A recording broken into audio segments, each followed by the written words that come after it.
నమస్తే. మనతో పాటుగా ఇవాళ ప్రముఖ సినీ రాజకీయ విశ్లేషకులు ఇమ్మంది రామారావు గారు ఉన్నారు. వారితో పాటుగా సినిమాకు సంబంధించిన కొన్ని అంశాలు తెలుసుకునే ప్రయత్నం చేద్దాం. సార్ నమస్తే. నమస్తే బాబు. మనకు ఒకసారి పాతకాలపు హీరోయిన్ లేకపోతే ఎవర్ గ్రీన్ గ్లామర్ హీరోయిన్గా మనము అనుకుంటున్నటువంటి శ్రీదేవి గారి యొక్క మరణం గురించి వాళ్ళు మనం మాట్లాడుకునే ప్రయత్నం చేద్దాం. ఆ యొక్క మరణం చాలా మిస్టరీగా జరిగింది. దుబాయ్లో జరిగినటువంటి సంఘటన కావచ్చు. దాన్ని ఎట్లా చూడాలంటారు ఆ యొక్క మరణాన్ని? అంటే వీళ్ళ గురించి చెప్పేందుకు నాకు మంచి అవకాశం దేవుడు ఇచ్చాడు. శ్రీదేవి గారు నెంబర్ 2 పెరియార్ రోడ్లో 100 రూపాయలు ఇంట్లో ఉంటుండేవారు. నేను కొత్తగా మద్రాసు వెళ్ళడం, ఓకే, శ్రీదేవి మదర్ రాజేశ్వరి అంటే ఎవరైనా జర్నలిస్టులు వస్తే కూర్చోబెట్టి ఏదో మొదలు కాఫీ కాచి ఇచ్చి అలా చాలా ప్రేమగా మాట్లాడుతుండేది. ఇది అప్పుడు శ్రీదేవి అప్పుడప్పుడే ఇటు చిన్నపిల్ల కాదు, అటు పెద్ద పిల్ల కాదు, అలాగా వయా మీడియాగా ఉన్నటువంటి పరిస్థితుల్లోంచి మేము కలిసి పెరిగిన తర్వాత అనుకోకుండా శ్రీదేవి ఈ మా బంగారక్క ఇవన్నీ వచ్చి ఫెయిల్ అయిపోయినాయి. ఆ మలయాళంలో కొన్ని సినిమాలు, ఆ మలయాళంలో సినిమాలు 5 రోజుల్లో పూర్తయిపోతుంది. చాలా స్ట్రగుల్స్ అనుభవించింది. ఎలాంటి స్ట్రగుల్స్ అనిపించింది. పెద్ద ఫ్యామిలీ, శ్రీదేవి అమ్మ రాజేశ్వరి, అక్క సూర్య, అమ్మమ్మ రవణమ్మ, బావ మోహన్ రావు, వీళ్ళందరూ ఉండేవారు అన్నమాట. అయ్యప్ప వచ్చిపోతుండేవాడు, శ్రీదేవి ఫాదర్ అని పిలిచే అయ్యప్ప వచ్చిపోతుండేవాడు. ఓకే, అలాంటి సందర్భాల్లోంచి అనుకోకుండా 16 ఏళ్ల వయసు తగలడం, అవును, ఒక స్టార్ ఇబ్బంది రావడం. సంక్షిప్తంగా చెప్తాను నేను. అక్కడ కమల్ హాసన్తో చాలా అంటే ఒక మంచి అనుబంధం ఏర్పడింది. ఓ రోజు సడన్గా మేము ఏవిఎంలో ఉన్నాం, షూటింగ్లో మేము కూర్చున్నాం. సడన్గా శ్రీదేవి గారు అంబాసిడర్ కారు తీసుకొని వెళ్ళిపోయారు.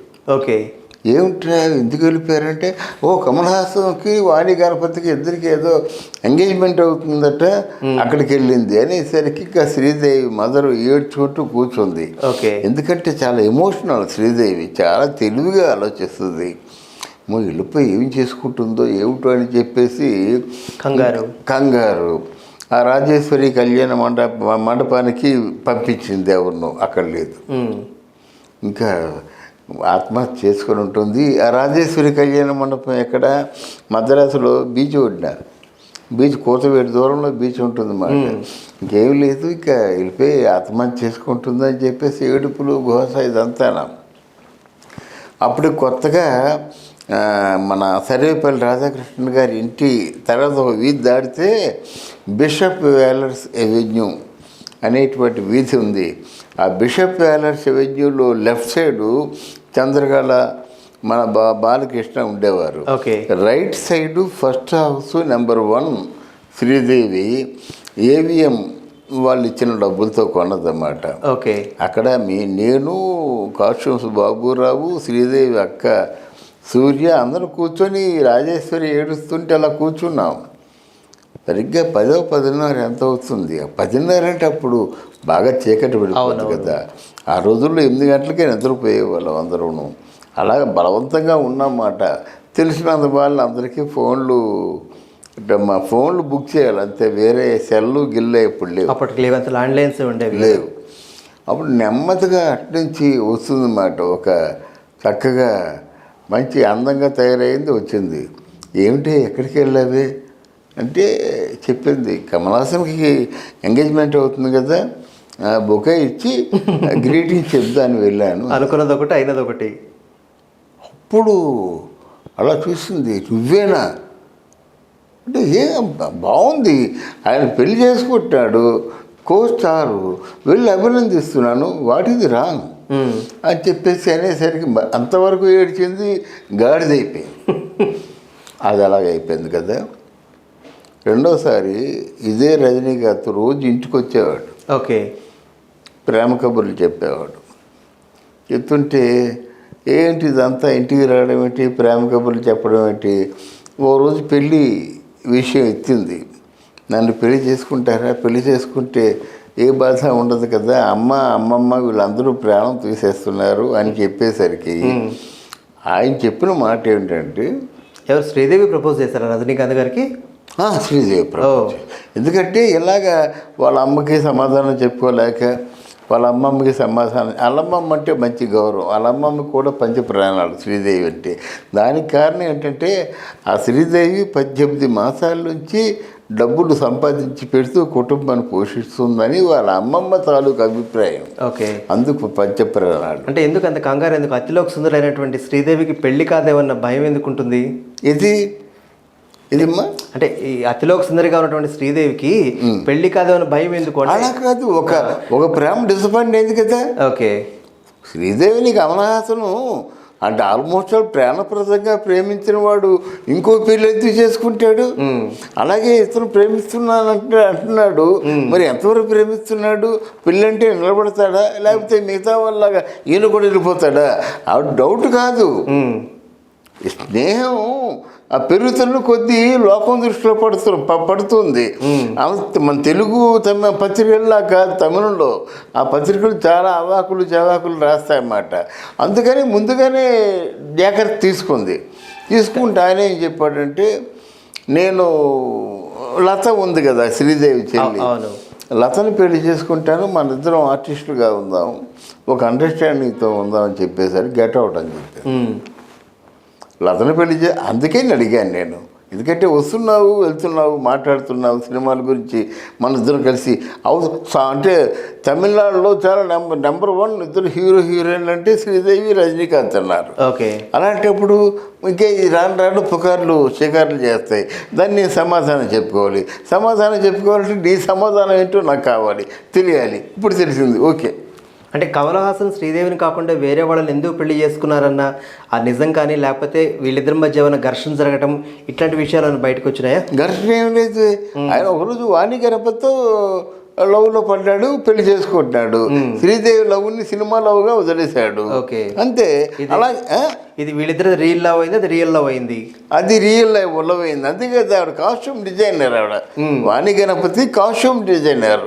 అంటే అక్కడ గ్రామర్ ఉంది, ఇక్కడ గ్లామర్ ఉంది. ఆ గ్రామర్ని బాగా అంటే కమల్ హాసన్ కూడా గ్రామర్ బాగా లైక్ చేసే పర్సన్ కనుక ప్రిఫరెన్స్ ఇచ్చాడు అక్కడ. ఆ తర్వాత ఇక్కడ ఈయన ఏంటంటే శ్రీదేవి తాలూకు సపోర్ట్ కావాలి రజనీకాంత్కి. ఎప్పుడైతే నేను ఆయన మనసులో కోరిక చెప్పాడో, ఇంకా వద్దు, మీరు హాయిగా సినిమాలు చేసుకోండి, దానికే ఉంది. ఇప్పుడు నాకు సినిమాలు వస్తాయి, మీకు సినిమాలు వస్తాయి. ఈ సినిమాల కోసం మనం ఎక్కువ పెద్ద బాధపడవలసిన అవసరం లేదు. అది ఆ స్టేజ్ దాటిపోయింది. సరే, ఇలాగా ఆవిడ జీవితంలో రకరకాల దెబ్బలు తిన్న తర్వాత అప్పుడు బోనీ కపూర్ని పెళ్లి చేసుకోవడం జరిగింది. బోనీ కపూర్ తాలూకు తల్లి చాలా ఘోరంగా అవమానం చేసింది, కొట్టింది, తిట్టింది. ప్రెగ్నెంట్ జాన్వీ కపూర్ కడుపులో ఉన్నప్పుడు కడుపు మీద పొట్ట మీద తన్నింది. ఇన్ని చేసిందన్నమాట. అలాగే ఇక్కడ బోనీ కపూర్ కొడుకు అర్జున్ కపూర్ అమ్మనా బూతులు తిట్టాడన్నమాట.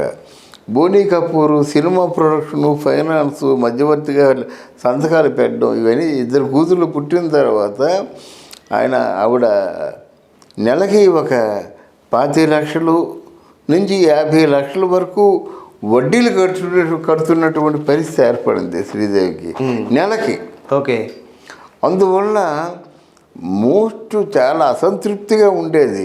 మళ్ళీ సెకండ్ ఇన్నింగ్స్ సినిమాల్లో చేద్దాం అనుకున్న సమయంలో ఇద్దరికి మాటలు లేవు, బోనీ కపూర్కి ఆవిడకి మాటలు లేవు. అప్పుడు ఆ దుబాయ్లో ఆ పెళ్ళికి తప్పనిసరి పరిస్థితుల్లో ఆయన ఆహ్వానిస్తే వెళ్దామరా అంటే, బోనీ కపూర్ తరఫున బంధువులు వాళ్ళు వెళ్దామంటే ఆవిడ వెళ్ళి ఇరుక్కుందన్నమాట. ఇరుక్కొని ఏదో శ్రీదేవి బాగా తాగేసింది, బాత్రూంలో టబ్బులో పడిపోయి తట్టుకోలేకపోయింది అనేటువంటి ఒక వదంతితో ఆవిడ చనిపోయింది. కానీ నిజానికి శ్రీదేవి బాగా తాగుతుంది. అలాంటి మామూలు తాగదు. శ్రీదేవి చిన్నప్పటి నుంచి పసిబిడ్డగా ఉన్నప్పుడు కాంచి ఆ తల్లి తాగుడు అలవాటు చేసింది. ఎందుకంటే చిన్నపిల్లగా వెళ్ళినప్పుడు షూటింగ్కి వెళ్ళేది వచ్చేది, రాత్రులు నిద్ర పట్టేది కాదు ఆవిడకి. నిద్ర కోసమని ఆవిడ మెల్లగా తాగుడు అలవాటు చేసింది.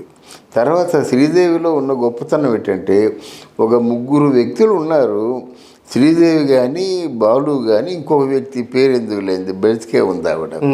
వాళ్ళు ఫుల్ బాటిల్ తీసుకున్నప్పుడు కూడా తొనకుండా బెనకుండా కళ్ళు మెరుస్తూ ఉంటారు తప్ప వాళ్ళు అంటే మందుని పెద్ద లెక్క చేసే మనుషులు కాదు. మందు వాళ్ళ కంట్రోల్లో ఉంటుంది. మంచినీళ్ళ ప్రాయంగా తాగేవాళ్ళు. అంటే ఆ విషయం చెప్పడానికి చెప్పాను నేను. మందు వాళ్ళ కంట్రోల్లో ఉంటుందన్నమాట. అలా కంట్రోల్లో ఉన్న ఆవిడ మందు తాగి ఎలా చనిపోతుంది? చనిపోదు.